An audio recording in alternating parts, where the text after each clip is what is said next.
New York Governor Kathy Hochul held a press event on Monday to announce actions to crack down on catalytic converter and auto theft. Governor Hochul spoke about the increasing crime rate in New York and said that the theft of catalytic converters has greatly contributed to that. Governor Hochul also touted the drop in shootings in New York, but added that, quote, "We're not done yet." Governor Hochul also spoke about actions to target chop shops by signing legislation that would add restrictions to the purchase, sale, and possession of catalytic converters. Good morning, and welcome to a garage. Not our usual venue, but this is not an unusual announcement to make here today. So first I want to thank everyone at True Bell headquarters for hosting us here today and to acknowledge the presence of some amazing elected officials who I've had the honor to work with over a long time. And I'm starting with our county executive, Steve Valone. Thank you for all you have done. You've been side by side with us in the trenches as we work together to make Long Island safety, especially your home of Suffolk County. So thank you, County Executive. Also, Diane Savino has joined us, our state senator. Anna Kaplan is here. Thank you, Anna Kaplan. John Brooks is here, our senator. Our Assembly members, Chuck Levine, Dina Stiletti, Judy Griffin, and also we are joined by someone I've known a long time, and that is our DMV Commissioner, Mark Schroeder. And I want to thank you for everything you have done. Major Steve Budish, you'll be hearing from him shortly, as well as an individual, Eric Tanner, who's going to share a personal experience he had, one that has been replicated far too often. So great to be back on Long Island. I literally snuck into one of your great diners Sunday morning. You didn't see me there, but I'm always there. I think it was in New Hyde Park. We stopped in, had a really good breakfast. So I didn't want to miss the chance to come back. We were just here to announce the completion of the Long Island Railroad, third track, and so there's so many great things happening. But you've heard me talk about a lot of challenges we've had here in the state of New York with respect to crime. It's not just New York, it is nationwide, and we continue to be laser focused. One of our highest priorities, I've said since I first took office, will be increasing public safety overall. And today we're here to talk about a unique crime, one that maybe not was top of mind for a lot of people even in the last couple of years, but has really risen to the top of why we have an increasing crime rate, and that's the theft of catalytic converters. And it's not just, as I said, New York issue, it's a rising spike all over the country. But the thefts here in New York State have just risen exponentially. And I'll get into the numbers, but there's reasons why they're targeting these crimes in our state. But we do take the effort to focus on crimes overall very, very seriously. And we are making progress. Let's just talk about one crime that really frightens people, and that is gun violence, shootings. And we're not done yet, but the fact that shootings are down 13% in New York State is really extraordinary. Those are good numbers. It could have been up 13%. Other parts of the country, they're seeing a decrease in shootings of about 2%. So down 13% statewide, down 14% in New York City, down 18% on Long Island, and even in places like and even my hometown of Buffalo, where Mark Schroeder's from, shootings are down 35%. So the same laws apply across the state, but you can see different results, but the result overall is positive in that shootings are down. And gun seizures are up. I mean, part of this is a reflection that our gun approach is working. We brought together 9 states last January. I spoke about this. 9 states working with NYPD, local police departments, state, federal, local, working together to track illegal guns across boundaries and stop them from coming here as well. So we're trying to focus on progress there, but we do see an uptick in property crimes. And here's the context. From 2019 to 2021, overall property crimes declined, with New York having the lowest rate, 30% lower than the national average. But just in 2022, something has happened. New York State has experienced a real rise in property crimes, and what is driving that is thefts of catalytic converters. Now, over the last couple of years, it's increased over 200% in some parts of our state. Nassau County, over 1,549 thefts this year compared to 445 last year, a 248% increase. Suffolk County, There have been 819 cases, up from 289 a year ago, 183% increase. And the numbers are even more alarming in New York City. They've actually quadrupled in the city compared to a year ago. So what's happening? People are targeting driveways and homes and parking lots and dealerships and auto repair shops. And we promised that we'd find ways to do more to protect New Yorkers from these thefts. I mean, you think about the cost of your vehicle. After your home, it's your most expensive commodity. You put a lot of money into your vehicle. Some are older.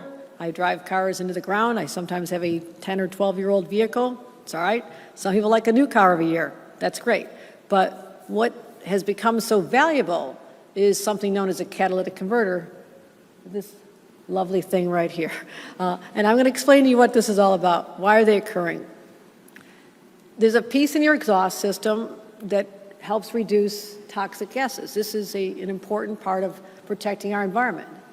It converts them into a safe gas like a steam.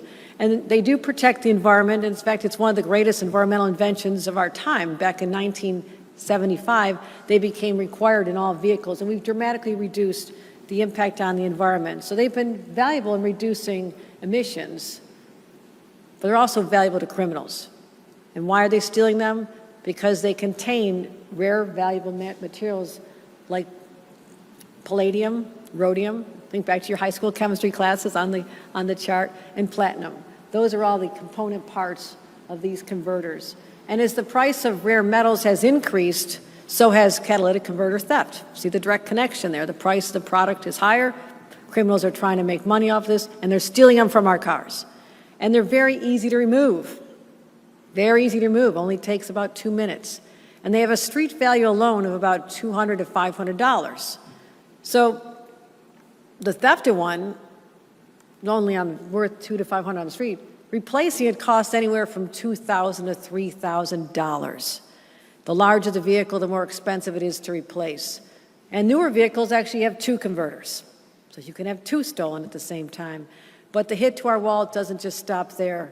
When they take it out, it also increases the likelihood of damage to the vehicle overall, cutting lines. And that can add up to $5,000 to $10,000 worth of damage you have to repair on top of replacing it overall.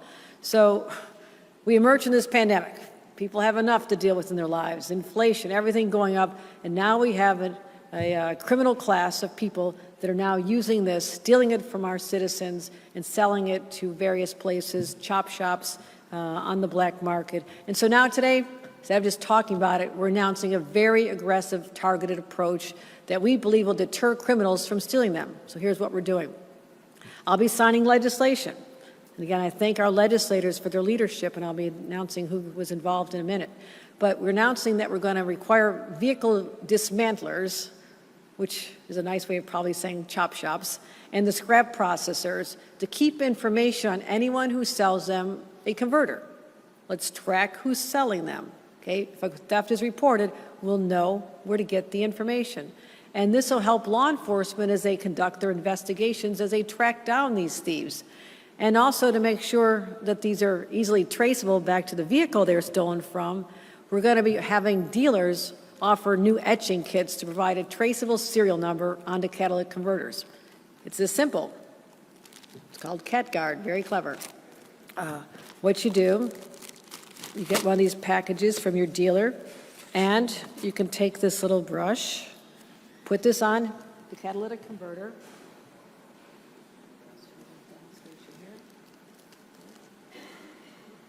This is acid. Be very careful.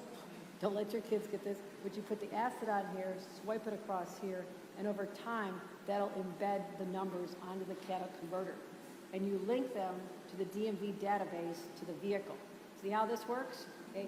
Now they're going to be caught. This gets stolen. We have a responsibility on the chop shops, the processors, to identify who brought it to them, and now we can trace it back to the actual stolen vehicle. So we believe that getting these out in the hands of dealers and owners and different repair shops is going to make a big difference in dealing with the crisis. So also, I'm directing our state police, which is why we're here at Troop L, to talk about our local relationships here. You'll hear a little bit about that. But also, I want them to work with our state and local policing agencies and crack down in the high theft areas. We know where they are. We can track them. We have technology. So I'm offering state police assistance to work with our local governments to have various teams that go out to crack down on these thefts as well. Because working together is how we're going to succeed in accomplishing this. I'm also instructing the DMV and state police to use legislation to trace stolen converters all the way back to those that may be already at illegal dismantlers. So they're going to go visit the shops, talk to them, find out if they can help work on tracing these catalytic converters as well. Also, I want to give people resources. Everybody says, sure, you pass a law, but it's now going to be a local cost. I spent a lot of years in local government. I know local governments don't like unfunded mandates, so we need to give you some support. We have $3.7 million for the Motor Vehicle Theft and Insurance Fraud Prevention Board. We're going to be analyzing thefts by region. And also, we mentioned insurance. I mean, this is a driver of insurance rates. You know, there should be we'll have conversations about this, but with the insurance companies, those individuals who have taken these precautionary steps, this could be an area where we can see a reduction in insurance costs for those so-called safe drivers, get reduction in insurance costs. Why not people who've taken these steps against theft as well? So we're also adding funding to 28 law enforcement agencies and community-based programs. And here's some money coming your way. Nassau County Police Department, $114,000. Nassau County District Attorney, $114,000. Suffolk County Police Department, $123,556. I'll give you the change there, County Executive. Also, the Suffolk County District Attorney, $283,000. So that's what we're serious about this. We know if we're going to put additional responsibilities on your shoulders to give you the resources to pay for it. But it's not all we're doing to support law enforcement in this. I'm proud to announce $20 million in new technologies such as license plate readers and surveillance cameras that can aid in the detection, prevention, and prosecution of car and catalytic converter thefts.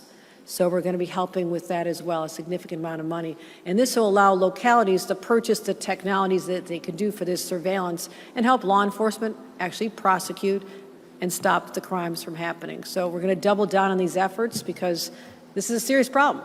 No one should have to worry about this. This is an enormous cost for families. They don't need the stress. They don't need the worry. You shouldn't have to go to bed at night wondering if someone's stealing this valuable commodity out of your own driveway, because people deserve to be safe, whether they're in their own home, streets, trains, subways, wherever they are. So we believe that the measures we're talking about today will go a long way toward addressing the thefts. I do want to thank Diane Savino, Anna Kaplan for championing this. Diane Savino started, and Anna Kaplan is working closely with her, and also our other legislators for really bringing these ideas to the legislature, getting our attention on a way we can start solving this, because this hits people where it hurts the most. Hits them in their pocketbooks. And anytime government can work together collaboratively to help solve this, we'll be doing this as well. So we want the criminals to know the gig's up. We're coming after you. We have the resources, the technology, and the will to stop these crimes from happening. So in addition to the reduction in shootings and homicides, we start seeing a reduction in property theft, most valuable items, and then people start realizing that we're doing everything we can. We'll continue to drive down the crime rate in our state, which is really important. So that's the New York I want to live in, a place where people are safe, feel safe, and that we start hitting all these crimes exactly where they're happening. And this is what we're announcing here today. So I want to thank everyone who's involved here. I want to invite Major Stephen Udis from Troop L Commander, State Police, who's going to talk about exactly what this is going to look like. Commander, thank you very much.